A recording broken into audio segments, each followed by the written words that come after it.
Bienvenue à cette présentation des 45 secondes qui changeront votre vie. Si vous avez déjà réfléchi à ce à quoi pourrait ressembler votre vie, vous avez sans doute déjà cherché des moyens qui vous permettraient de la prendre enfin en main.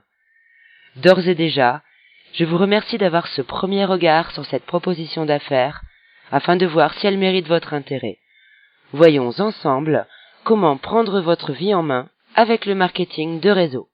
Avez-vous déjà songé à ce que cela représenterait pour vous de prendre votre vie en main ? Voilà ce que signifie pour moi le fait de prendre sa vie en main. Si vous éliminez le temps alloué au sommeil, à vos déplacements, à vos heures de travail et aux tâches quotidiennes que vous devez accomplir, il ne vous reste alors qu'1 ou 2 heures par jour pour pratiquer vos activités favorites. La question est de savoir si vous avez suffisamment d'argent pour vous y consacrer. Nous avons découvert le moyen de prendre sa vie en main en établissant une entreprise à domicile. Ce système est si simple que chacun peut le mettre en pratique. Aucune technique de vente n'est requise, et ce système a de plus l'avantage de ne demander qu'un peu de votre temps. Ce qui nous amène à nous poser cette question. Qu'est-ce que le marketing de réseau ? Parmi les différentes méthodes de distribution de produits et de services, le marketing de réseau est la moins comprise. Décortiquons ce terme.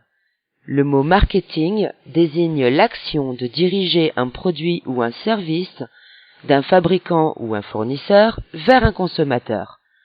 L'association au mot réseau signifie qu'un système de rémunération est proposé aux personnes qui en assurent la distribution. Mais en quoi le marketing de réseau est-il différent des autres méthodes de distribution ? Il n'existe en réalité que 3 méthodes fondamentales de distribution de produits. La première, la plus courante, c'est la vente au détail. Le consommateur se rend dans un magasin pour acheter des produits. La deuxième, également connue, c'est la vente directe.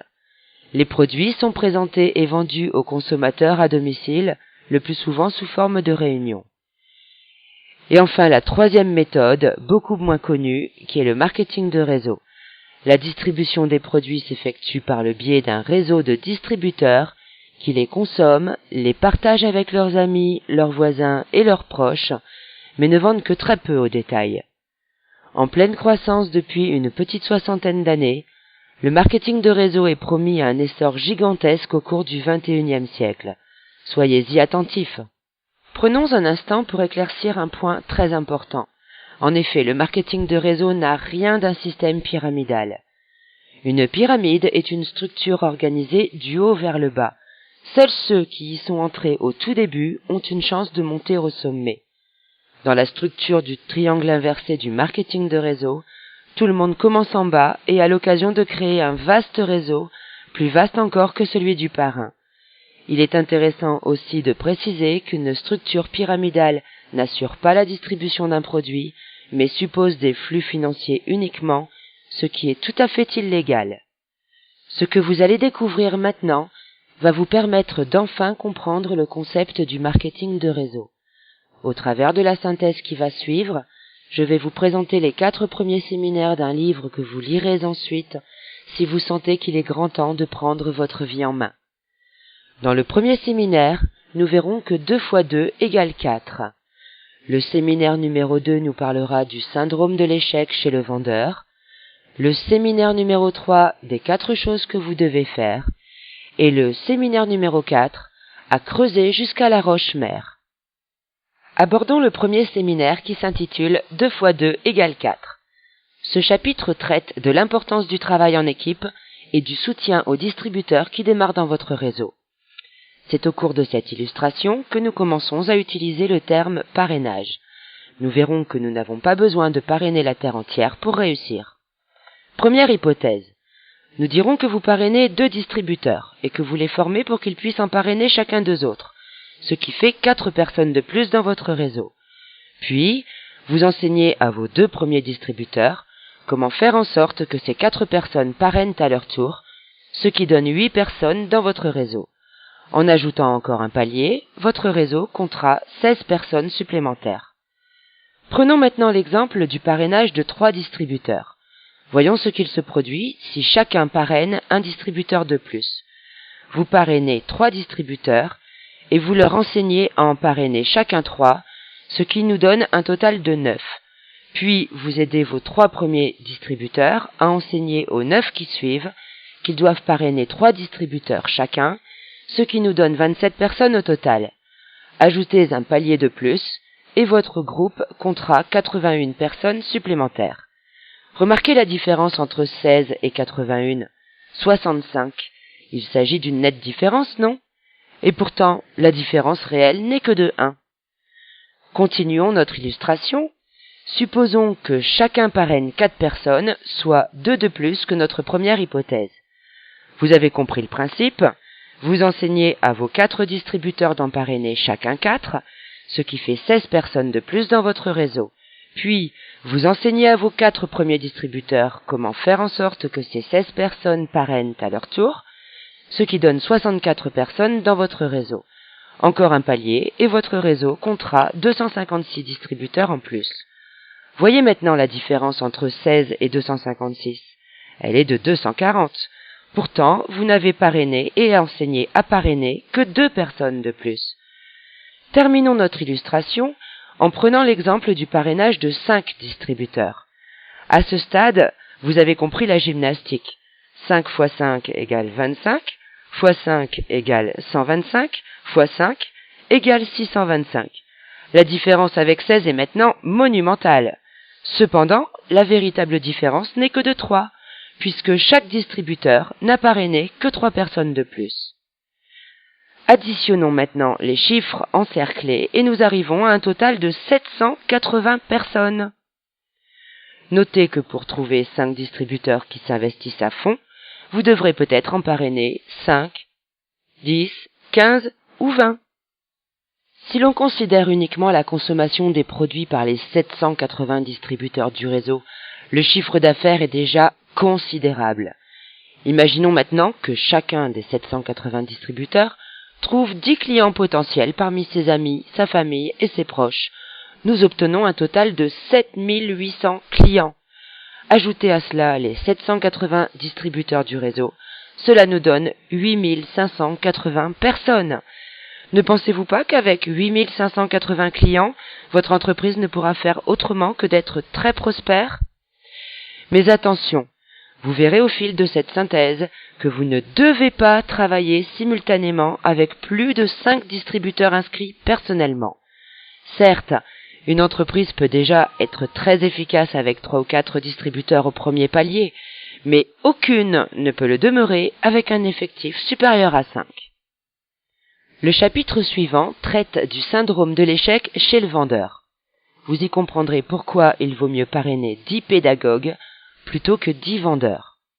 Souvenez-vous, l'erreur la plus commune est de faire la confusion entre la vente directe et le marketing de réseau. C'est encore plus vrai pour les vendeurs, ce qui ne veut pas dire qu'ils ne réussiront jamais dans le marketing de réseau. Il leur faudra en revanche posséder une bonne compréhension de ces 4 séminaires qui s'avèrent primordiaux pour bien démarrer. On pense souvent, et les vendeurs en particulier, qu'il suffit de parrainer un nouveau distributeur pour dupliquer notre effort. Dans cet exemple, vous avez parrainé Thomas. Or, si vous quittez le réseau, Thomas le quittera aussi. Le réseau sera alors interrompu. C'est pourquoi vous devez expliquer à vos distributeurs que la duplication ne se fait qu'à partir du 3e palier. En effet, si au contraire vous avez appris à Thomas comment parrainer Carole, vous commencez alors vraiment à vous dupliquer vous-même. Mais si Thomas ne sait pas comment former Carole, le réseau sera interrompu à nouveau. C'est pourquoi vous devez enseigner à Thomas comment former Carole pour qu'elle puisse à son tour parrainer Béa. C'est après avoir constitué 3 paliers que la duplication intervient. Le réseau continuera à exister, même si vous ne vous en occupez plus. Savoir enseigner, savoir former sont des gages de réussite dans le marketing de réseau, alors qu'il n'est pas forcément nécessaire de savoir vendre. Donc en résumé, vous enseignez à Thomas comment former Carole à parrainer Béa. Ce message est important car il constitue la clé du succès dans une entreprise de marketing de réseau.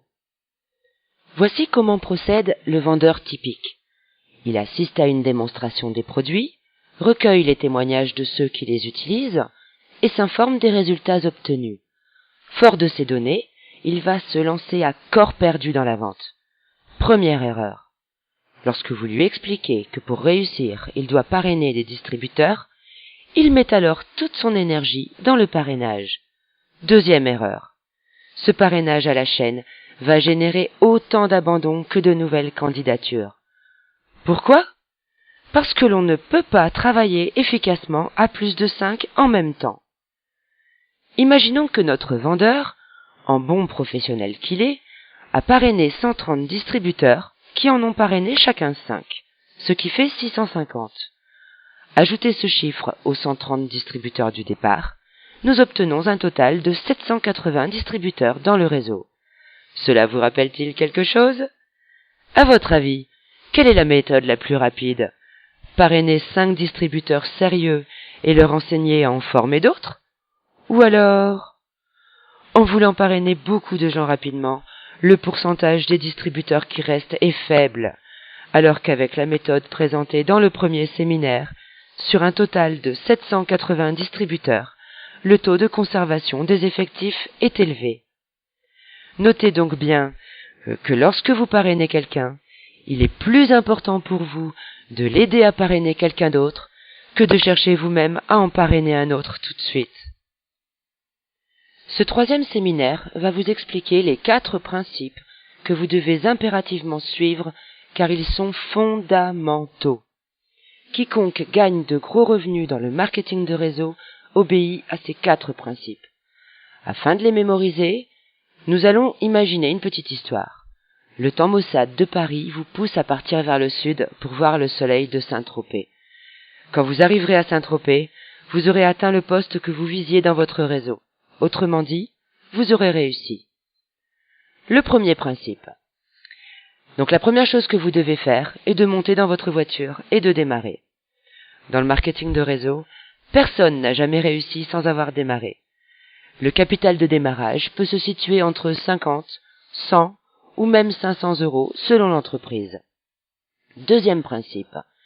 Puisque vous partez en voyage, vous allez devoir acheter de l'essence, de l'huile, bref, des fournitures qu'il vous faudra remplacer à plusieurs reprises.